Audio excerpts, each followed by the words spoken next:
Hello and welcome to this very special edition of the Global Dialogues. I'm Shereen Bhan. My guests today are icons from two very, very different walks of life, but both legends in their own fields. One is, of course, a tennis icon, and the other has spent his entire life trying to work towards the cause of uplifting the underprivileged children across India and parts of the world. Joining me today, Agassi and Nobel Laureate Kailash Satyarthi. Thank you very much for joining us here on the Global Dialogues. You know, I thought this was a mistake that you weren't actually going to be here in person, but here you are in India, Agassi.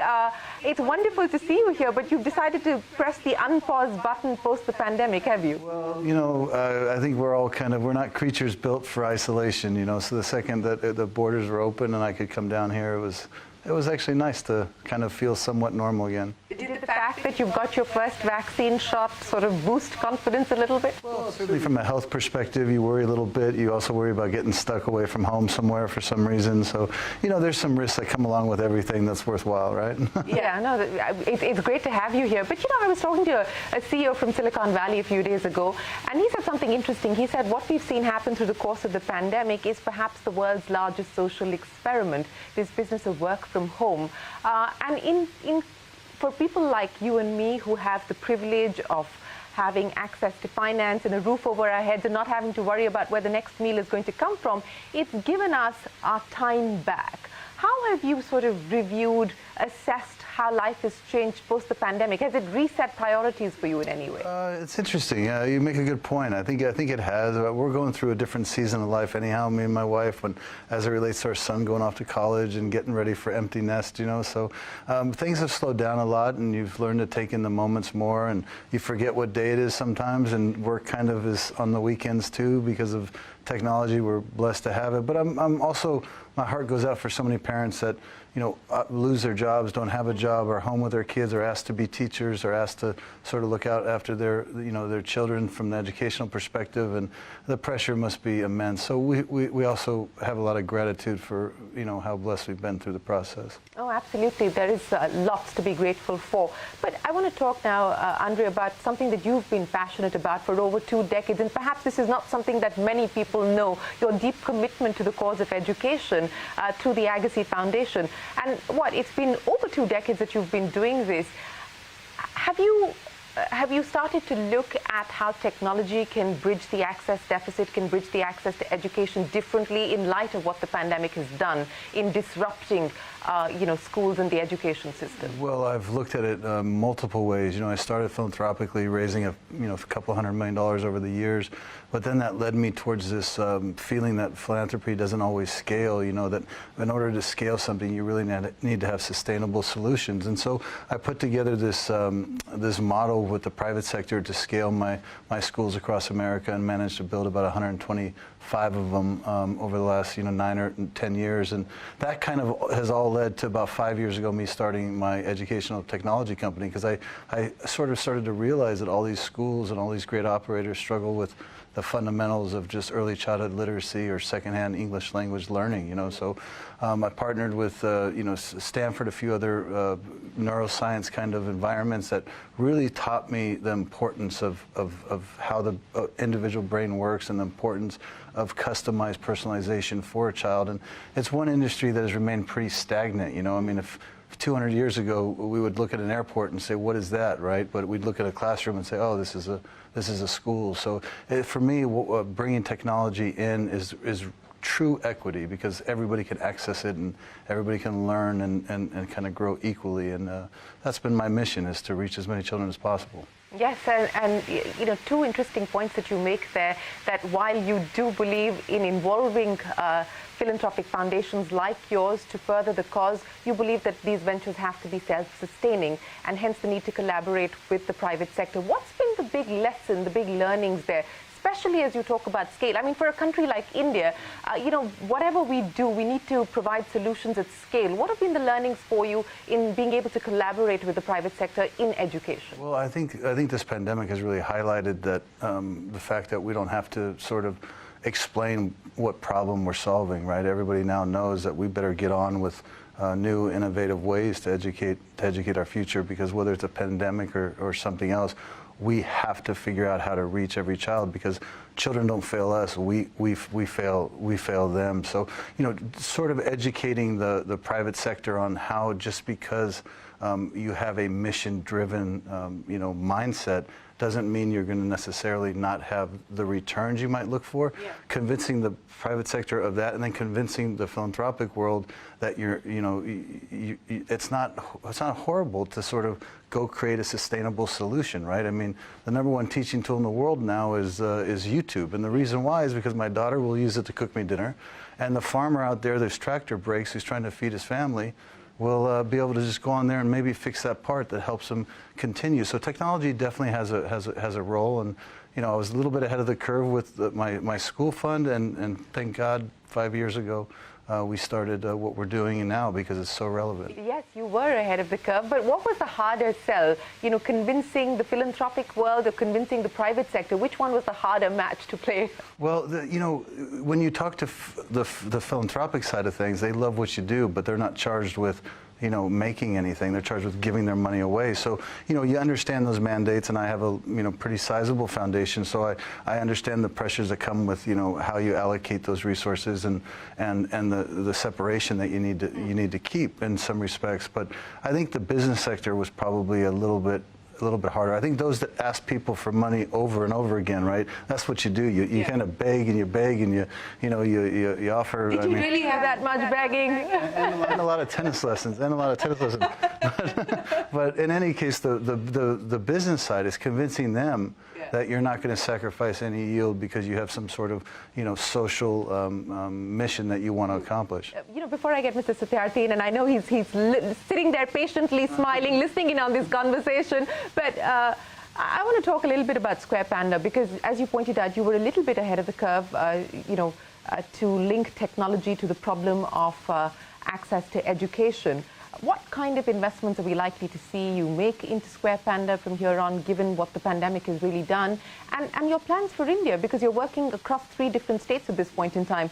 Also, India is sort of leading the edtech wave. A lot of the companies that are driving the edtech charge today are here in India, companies like Byju's, etc. Any experience with them at all? Any plans for any collaboration? Oh, you know, I don't know. It's hard to predict the future, you know. Right now we're just doing our best to spread what it is we believe is so crucial, which is bring PhD level, you know, tutoring to every child in real time, you know, as it relates to English second language learning, right? So that's, you know, we're confident that there's a huge need here that has to be addressed, and it's a global issue. It's not just India, it's not just America, but we're all throughout America as well. But you know, for me being here, it's really powerful to recognize that what we do can actually scale to the size of what we're facing here in India, and that's makes me proud to be a part of it, for sure. But I've put in a lot of my own personal time, money, a lot of invested. I invested heavily in this company early on, and now we're seeing the fruits of a lot of good hearts coming together to create a real, you know, scalable solution. I'll talk to you a little bit more on the India plans in a second, but let me get Mr. Satyarthi in on the conversation. Mr. Satyarthi, it's great to have you here joining us on the Global Dialogue with Andre. And as I said, you know, what bonds the two of you together is this common commitment to the cause of children and providing them with better opportunities and better choices. Have you been an Andre Agassi fan, Mr. Satyarthi? Well, thanks what he is doing for the children in India and elsewhere in the world. He used a phrase, they can learn and grow equally. That equity and justice is necessary while we are imparting education to our children. Unfortunately, as we know that 40% of children who would not able to attend the school in the world are also unable to get access to online education. And that means 24 million children would not come back to their classrooms. So it's a very, very serious and challenging problem in terms of scale. But of course, every bit matters, everything matters. So this is one. And secondly, the children who were forced to live at home, and maybe some of them were joining online classes, they have other problems of isolation. As Andrew pointed out, that he could find an opportunity to travel to India because we human beings are the social animals. We cannot live in isolation. But that kind of mental stress and frustration, a kind of depression and anxiety has grown among the children, and that is quite serious. So we have to cope up with that also. Absolutely, and that is a horrifying reality that the world will have to cope with, will have to deal with. Andre, when you listen to what Mr. Satyarthi is pointing out, and this is a problem that perhaps low-income economies are facing much more virulently at this point in time because of the fact that economies have sort of contracted so significantly. You've got high unemployment numbers, and you've got schools being closed, and hence children dropping out and perhaps joining the workforce very early on. Does this worry you? Does this and what do you believe is the response that that we will need to put together to address this? Well, I think the points that that we're hearing are very valid, and I think we can also acknowledge that it's a lot easier describing a problem than it is solving a problem, and you're 100% right. I've witnessed it in my own backyard, just the depression, the suicide rates, everything that has occurred because of this pandemic. But it doesn't mean we don't do our best to solve what it is we can account for, and to hopefully use that to inspire everybody to come to the table and be part of those solutions. Because I've always realized through my sport and also through my foundation and also through some forms of scaling my missions, that it's really easy when you're hit with the reality of problems, what that problem looks like. But solving for it it's a very unique challenge, and one that should be taken seriously across all fronts. And the best I can do is take my bite out of it, and I'm not going to stop because I'm inspired by what I'm hearing. Yes, Mrs. Satyarthi, to the point that was made both by you as well as Andre, what do you believe will need to be the tangible next steps? We're still in a situation where across India, schools continue to remain closed. We're now seeing an uptick in cases, and perhaps even areas where schools had started to reopen are going to close again. Midday meal schemes were linked to kids coming to school, so that's a problem as well on the nutrition side. What do you believe will need to be the tangible next steps as we go about, addressing this problem post the pandemic? Well, not only next step, but the challenge is now, and challenge was there in last several months. So what we did, I will give you some practical examples. We had an apprehension that a large number of children would be trafficked to become prostitutes and slaves. We have also apprehended that a large number of children would be pushed into sexual, abuse and prostitution and so on. So we have targeted some areas, some pockets which are source areas for such children in Bihar, in Jharkhand, in Odisha, Madhya Pradesh, in some places. And then our volunteers and our workers put a lot of efforts, and we even initiated a new thing, what we call the campaign on bicycles. So hundreds of youth whom we rescued from slavery in the past, they were trained for that, and they were quite motivated, and they have gone door to door and calling the people that there should not be any sexual abuse case, there should not be any trafficking case, and they should be stopped. And we have been successful in going to hundreds of such villages and met, I would say, millions of people during last several months after this first lockdown second lockdown was over. Secondly, we have also realized that in spite of that, we cannot stop trafficking. So we worked with the government agencies and made sure that this midday meal money should be transferred to their families, especially in the marginalized children's case in the villages. So in some places, we have been successful in stopping the migration, or so-called migration or trafficking of children. The school midday meal money or some material has been transferred.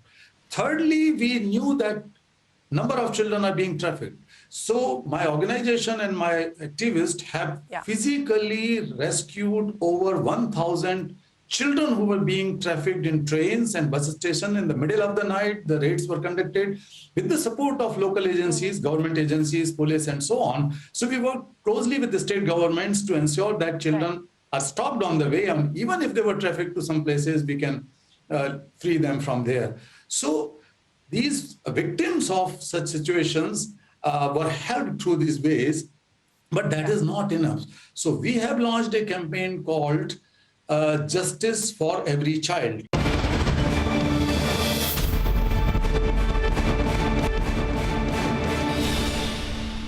New Yorker piece on you in 2019, which talked about how you were the human interest champion, and wondered whether, you know, things would have been different for you had you been playing in an era of social media and high definition replay. Let me ask you that question. Would it have been very different for you? Well, listen, I think it's a powerful tool, social media, and you can choose to use it responsibly or not. And will I say that I lived a lot of years where I was less than responsible? Absolutely. And I'm glad I didn't have certain things at my access when I was going through a lot of my own personal conflicts, contradictions, and rebellions, because I probably would have done it in a very public way, unquestionably, with the access to social media. So I am thankful that I didn't have that sort of concern. But with that being said, you know, we also lived in a day and age where we were hounded and followed by paparazzis everywhere, right? So, you know, you lose one, you get the other. Do you miss that at all? No, I don't miss that. No? No, being chased around on motorcycles? Not even a small part of you? No, not even the smallest part. I mean, listen, tennis was an opportunity for me to affect somebody for a few hours. And now, post-tennis, it's a chance for me to make generational impact. And for me, I don't look backwards at all when it comes to what, you know, fulfills me or what is more important. You know, speaking of generational impact, and you're hoping to do that with education, take me through, in terms of scale now, because you've been able to sort of amplify your efforts quite significantly over the past 2 decades, but what's the aspiration from here? More.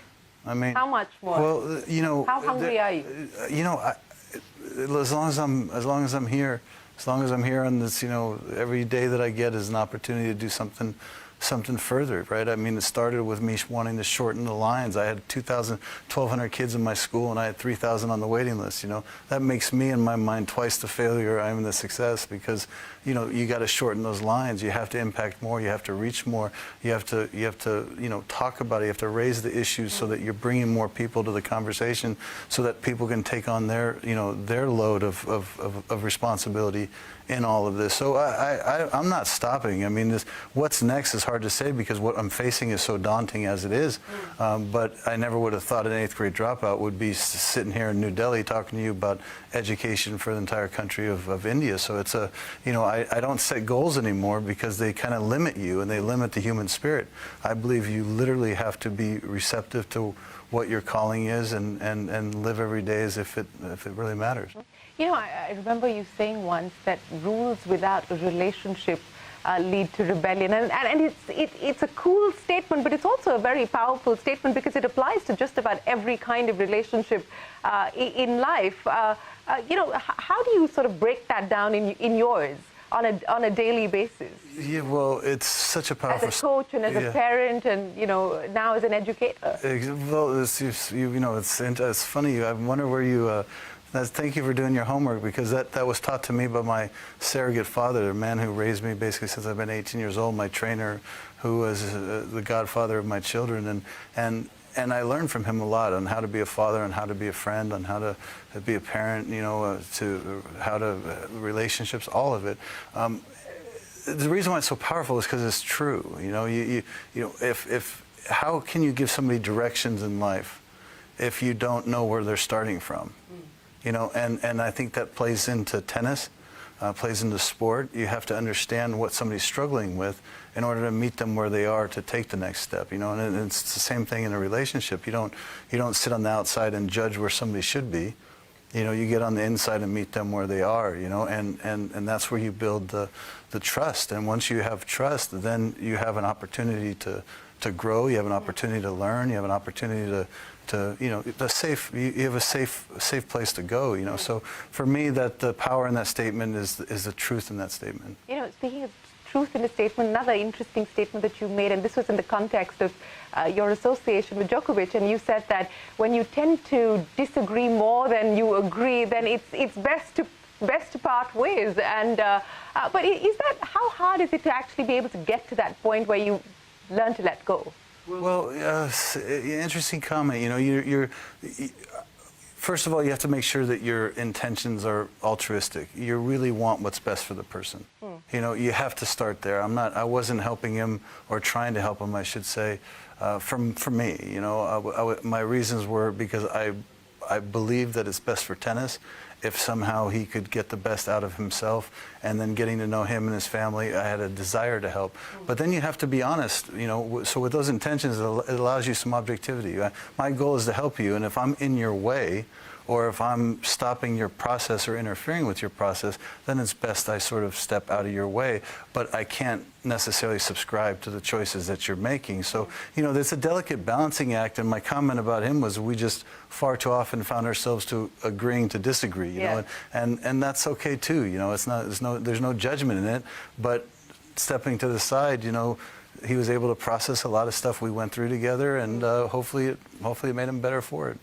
So who would you like to mentor today? Who would I like to mentor? And who are you watching out for? Well, listen, it's a journey. So a friend of mine from my playing days, Peter Korda, he has a son, Sebastian, who's 20 years old. And he's probably somewhere in the 85 in the world right now, and he's, in my opinion, on his way only with better things ahead.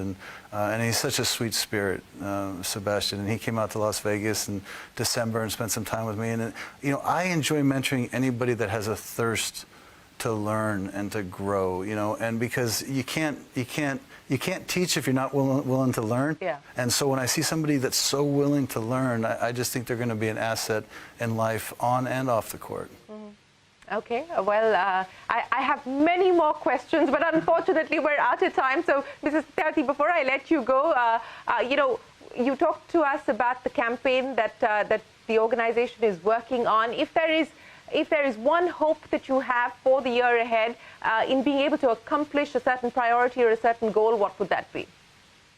So in 1 year, we are going to help and get justice for 5,000 victims of sexual abuse and rape. But another hope I can add here, that the legends and celebrities who are driven by compassion, like Andrea, can speak out on such issues. We can work together to save the lives of millions of children. I mean, we can work with the government, we are working, we can work together with the other celebrities, not only in the sports fields, but also in other fields, and make a strong or strongest possible and loudest possible celebrity moral voice to protect our children. And Andre Agassi is already a legend. He's already doing something. So I have hope that one day or very soon we can speak together and work together on the issue of education for the marginalized children, particularly the girls' education who are multiply victimized, and children who are marginalized. Well, I hope that I will be able to bring the two of you together again and have that conversation with both of you in person. Final question, best tennis player of all time? Oof, okay, so the problem in answering that is the careers are still going on. Yeah. You know what I mean? And so there's a lot to still be determined. But I think if you took I think the three best to talk about are obviously Roger, Rafa, and Novak, you know, and I think when it's different to say who has the best career, and it's different to say when somebody's playing their best, who's the best. But we have the best on fast grass courts with Roger, we have the best on clay, and we have the best on hard courts. So stick them in a tournament that has multiple surfaces and make them play each other 100 times, and I'll give you the answer. I thought the answer was going to be Steffi Graf. but then it brings in the whole question about how amazing Shereen is as well, right? So yes. we stay objective. All right. Andre Agassi, it's been an absolute pleasure. Many thanks for joining us here on CNBC TV18. Kailash Satyarthi, thank you very much for doing what you do. Appreciate the two of you joining us here on the Global Dialogue. We'll take a break here. There's a lot more coming up on CNBC TV18 from all of us on the team. Goodbye. Many thanks for watching.